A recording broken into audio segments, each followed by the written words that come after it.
ना आम्ही आज शेतावर आलो आहे आणि शेतावर आल्यावर सगळी झाडं बघा ना कशी मस्त आलीत, व्यवस्थित आली सगळी फुलं वगैरे.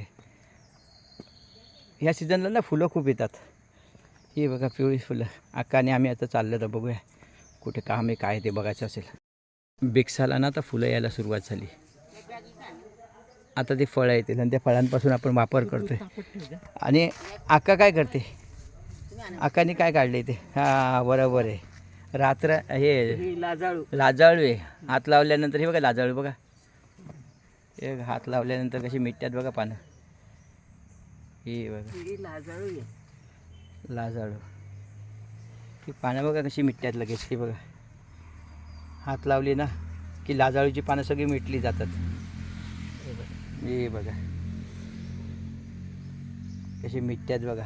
काय निसर्गामधलं बघा विविधता किती आहे.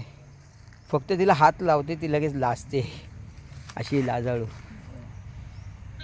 आका पण अजून हलवते तिला, बिचारी झोपली लगेच.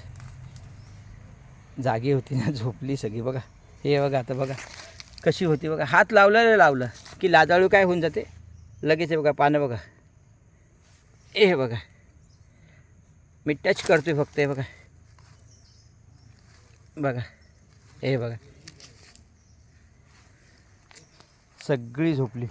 नमस्कार शेतकरी मित्रांनो, आज आम्ही फार्मवर आले आणि फार्मवर आल्यानंतर डेली रुटीनची कामं चालली. तिथं हळद वाळत घातलेली आहे. आता जस्ट आलो आणि ह्या जस्ट आल्यानंतर ही कामं चालूच आहेत. सोलर आहे, बाकी सगळी सफाई चाललेली आहे. आणि आक्का इकडे काहीतरी करते, नेमकी काय करते? हां बरोबर, आक्का बरोबर आहे. आक्का आली आंबाडीवर.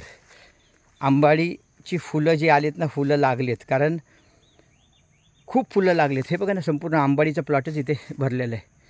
हे बघा, हे आंबाडीची फुलं आहेत ना. हे आंबाडीबद्दल थोडक्यात सांगायचं गेलं ना तर खूप बहुउपयोगी जी वनस्पती जी बोलतो ती अशी ही आंबाडी.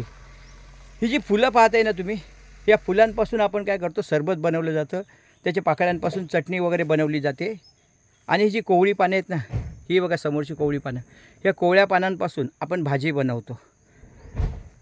याचं जे खोड आहे ना, हे आंबाडीचं खोड आहे बघा, इथं खोड दाखवतो. हे खोडापासून आम्ही जे दोर वगैरे बनवतो, हे दोर वगैरे बनवले जातात. आणि अशी ही आंबाडी, ही बहुउपयोगी आंबाडी.